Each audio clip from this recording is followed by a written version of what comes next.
Good morning, Greece. I'm your host Penelope and thank you for joining us here this morning at ARHS News. Today's broadcast features a special behind-the-scenes look at the Olympics as we follow Christos, a former Spartan, who shows us what life is like as an Olympic athlete. For the first look into Christos' life we turn to Cleo. Thanks Penelope. Good morning everyone.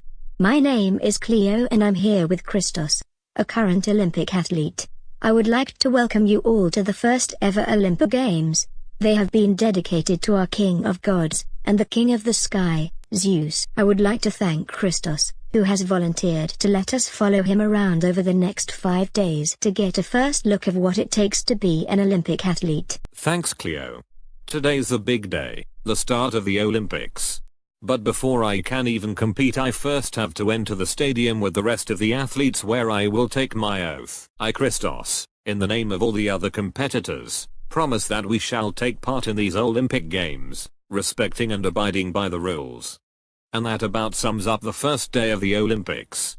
And we're back with day 2 of the Olympics. I've already heard from Christos today is the day of the equestrian events. Christos, do you care to tell us a little bit about the races? Of course Cleo, the chariot races were designed for only the strongest and most elite. In order to compete you have to own your own horse like I do. Meet Euros.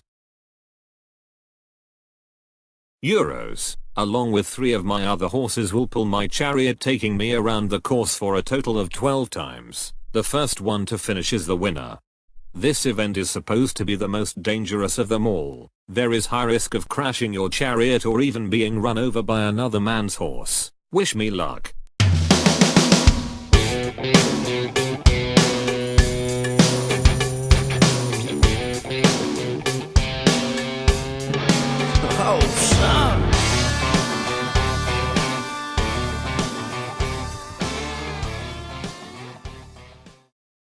Good morning, and welcome to day 3 of the Olympics. I'm your host Clio and we're all curious as to how the races went for Christos yesterday. Let's go check in with him. Good morning Cleo, and yes the rumors are true. You're looking at the winner of the chariot races. But the games aren't over yet. In fact there is still so much to do. On the third day all other athletes and myself will visit the temple of Zeus to pray, asking for guidance and strength throughout the remainder of the games. Since the third day is all about rest and gaining strength, 100 cows will be sacrificed at the altar of Zeus in his honor, where the meat will then be shared amongst all athletes.